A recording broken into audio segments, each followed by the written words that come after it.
ഇപ്പോൾ ലഭിച്ച വളരെ പ്രധാനപ്പെട്ട ഒരു വാർത്തയിലേക്ക് കടക്കുമ്പോൾ രാജ്യഭീഷണിയുമായി കെ.പി.സി.സി സെക്രട്ടറി ബാലകൃഷ്ണൻ പെരിയ രംഗത്ത് വരുന്നു. പെരിയ കൊലക്കേസ് പ്രതി മണികണ്ഠനുമായി രാത്രിയുടെ മറവിൽ നിലവിൽ എം.പി. രാജ്മോഹൻ ഉണ്ണിത്താൻ സംഭാഷണം നടത്തിയെന്നാണ് ആരോപണം. ഉണ്ണിത്താനു വേണ്ടി പുറത്തു പോകുന്നു എന്നാണ് ഫേസ്ബുക്കിലൂടെ ബാലകൃഷ്ണൻ പെരിയ കുറിച്ചിരിക്കുന്നത്.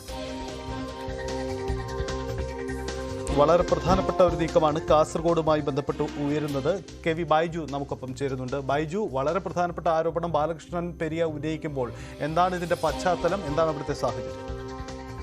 സജിത്തെ, കഴിഞ്ഞ ദിവസം ഈ രാജ്മോഹൻ ഉണ്ണിത്താൻ, അതായത് പെരിയ ഇരട്ടക്കൊലപാതക കേസിലെ 13ാം പ്രതിയും CPIM പെരിയ ലോക്കൽ സെക്രട്ടറിയുമായ ബാലകൃഷ്ണന്റെ മകന്റെ വിവാഹത്തിൽ പങ്കെടുത്ത കോൺഗ്രസ് നേതാക്കൾക്കെതിരെ ഫേസ്ബുക്ക് പോസ്റ്റിലൂടെ രൂക്ഷമായ വിമർശനവുമായി രംഗത്തെത്തിയിരുന്നു. ഇതിൽ ഉണ്ണിത്താൻ പ്രധാനമായും പറഞ്ഞത് രക്തസാക്ഷികളുടെ ആത്മാക്കളെ വേദനിപ്പിച്ചവർക്ക് മാപ്പില്ലെന്നും, അതുപോലെ തന്നെ രക്തസാക്ഷികളെ മറന്ന് ഏതൊക്കെ കോൺഗ്രസ് നേതാക്കൾ പങ്കെടുത്തിട്ടുണ്ടോ അവരത്ര ഉന്നതന്മാരായാലും അവരെ ശക്തമായി തള്ളി പറയുന്നുവെന്നായിരുന്നു ഉണ്ണിത്താൻ ഈ FB പോസ്റ്റിലൂടെ അന്ന് വ്യക്തമാക്കിയിരുന്നത്. ഇതിന് മറുപടിയായാണ് ഇപ്പോൾ KPCC സെക്രട്ടറി കൂടിയായ ബാലകൃഷ്ണൻ പെരിയ രംഗത്ത് വന്നിരിക്കുന്നത്. ഇതിൽ ബാലകൃഷ്ണൻ പ്രധാനമായും ഉന്നയിക്കുന്നത് കല്യോട്ടെ കൊലപാതക കേസ് പ്രതി മണികണ്ഠനുമായി രാത്രിയുടെ മറവിൽ ഉണ്ണിത്താൻ സംഭാഷണം നടത്തിയെന്ന ഗുരുതര ആരോപണമാണ്. ഇതിന്റെ ചിത്രവും ബാലകൃഷ്ണൻ പെരിയ ഫേസ്ബുക്ക് പോസ്റ്റിലൂടെ പുറത്തുവിട്ടിട്ടുണ്ട്.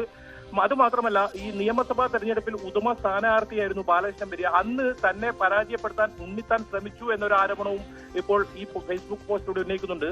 മാത്രമല്ല, ശരത് ലാൽ കൃപേഷ് കൊലപാതക കേസിൽ 1000 രൂപ പോലും ചെലവഴിക്കാതെ തന്നെ പോലെ രക്തസാക്ഷി കുടുംബങ്ങളായി മാറിയ സാധാരണക്കാരെ പുച്ഛിക്കാൻ ഹൈക്കമാൻഡിന്റെ പിന്തുണയുണ്ടെന്ന് അഹങ്കരിക്കുന്നവർ എന്നും ഉണ്ണിത്താനെതിരെ ഒരു ആരോപണം ഇതിൽ ഉന്നയിച്ചിട്ടുണ്ട്. എന്തായാലും ഈ ബാലകൃഷ്ണൻ പെരിയ ഇതിൽ പ്രധാനമായും പറയുന്നത് ഈ ജില്ലയിലെ സകല കോൺഗ്രസ് പ്രവർത്തകരെയും പരസ്പരം തല്ലിച്ചതയ്ക്കാൻ നേതൃത്വം നൽകിയവൻ പറയുന്നു പുറത്തുപോകാൻ, അത് ഉണ്ണിത്താന് വേണ്ടി പുറത്തു പോകുന്നു എന്ന ഒരു വാചകമാണ് ഇതിൽ ചേർത്തിട്ടുള്ളത്. ഒടുവിൽ ഈ ഒറ്റ രാത്രി ചിത്രം മാത്രം പുറത്തിറക്കുന്നു എന്ന് പറഞ്ഞ് ബാക്കി വാർത്താ സമ്മേളനത്തിൽ താൻ വ്യക്തമാക്കുമെന്നാണ് ഈ ഫേസ്ബുക്ക് പോസ്റ്റിലൂടെ ഇപ്പോൾ ബാലകൃഷ്ണൻ പെരിയ പറഞ്ഞിരിക്കുന്നത്.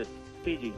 യെസ്, അത് വളരെ പ്രധാനപ്പെട്ട ആരോപണമാണ് കാസർഗോഡ് രാഷ്ട്രീയവുമായി ബന്ധപ്പെട്ട് ഉയരുന്നത്. പ്രത്യേകിച്ച് ലോക്സഭാ തെരഞ്ഞെടുപ്പ് പൂർത്തിയാവുന്നതിന് തൊട്ട് പിന്നാലെയാണ് ഇത്തരമൊരു ആക്ഷേപം ഉയർന്നിരിക്കുന്നത് എന്ന സാഹചര്യമുണ്ട്. പെരിയ കേസുമായി ബന്ധപ്പെട്ട ഒരു വിവാദമാണ് രാജ്മോഹൻ ഉണ്ണിത്താനെതിരെ ഉയരുന്നത്. ബൈജു, ഒരു കാര്യം കൂടി, ഇതിൽ ഉണ്ണിത്താന്റെ പ്രതികരണം എന്തെങ്കിലും ലഭ്യമാവുന്നുണ്ടോ? കാരണം ഇത് KPCCയുടെ നേതൃത്വത്തിൽ ഇടപെടേണ്ടി വരുന്ന ഒരു വിഷയമായി മാറുകയാണല്ലോ. TG, ഉണ്ണിത്താനെ ഇത് സംബന്ധിച്ച് ഉണ്ണിത്താന്റെ പ്രതികരണം തേടിയിരുന്നു. പക്ഷേ ഉണ്ണിത്താൻ ഇപ്പോൾ തെലങ്കാനയിൽ തെരഞ്ഞെടുപ്പ് പ്രചരണവുമായി ബന്ധപ്പെട്ട് ആണുള്ളത്. ഈ കാസർഗോഡ് നിലവിൽ ഉണ്ണിത്താനില്ല. ഇതുവരെ ഉണ്ണിത്താൻ പ്രതികരിക്കാൻ തയ്യാറായിട്ടില്ല. എന്തായാലും ഉണ്ണിത്താന്റെ പ്രതികരണം ഉടൻ ലഭ്യമാവുമെന്ന് തന്നെയാണ് പ്രതീക്ഷിക്കപ്പെടുന്നത്. കാരണം അത്രയും ഗുരുതരമായ ഒരു ആരോപണമാണ് രാജ്മോഹൻ ഉണ്ണിത്താനെതിരെ ഇപ്പോൾ KPCC സെക്രട്ടറി തന്നെ ഉന്നയിച്ചിരിക്കുന്നത്. എന്തായാലും നമുക്കറിയാം, ബാലകൃഷ്ണൻ പെരിയ ഈ പാർലമെന്റ് തെരഞ്ഞെടുപ്പ് കാലത്ത് ഈ ഉണ്ണിത്താന് വേണ്ടി സജീവമായി രംഗത്ത് വന്ന ഒരാളാണ്. ഈ ഫേസ്ബുക്ക് പോസ്റ്റിലൂടെ തന്നെ അത് ബാലകൃഷ്ണൻ പെരിയ വ്യക്തമാക്കുന്നുമുണ്ട്. തൊണ്ട കീറി താൻ പ്രസംഗിക്കാൻ ഉണ്ണിത്താന് വേണ്ടി ജില്ലയിലുടനീളം താൻ പോയിരുന്നു എന്ന രീതിയിലൊക്കെ ഇതിൽ പരാമർശമുണ്ട്. എന്തായാലും ഇതിലൊരു പ്രതികരണം ഉണ്ണിത്താന്റെ ഉണ്ടാകും. ഇതുവരെ ഉണ്ണിത്താൻ ഇതിന് പ്രതികരിക്കാനും തയ്യാറായിട്ടില്ല. TG.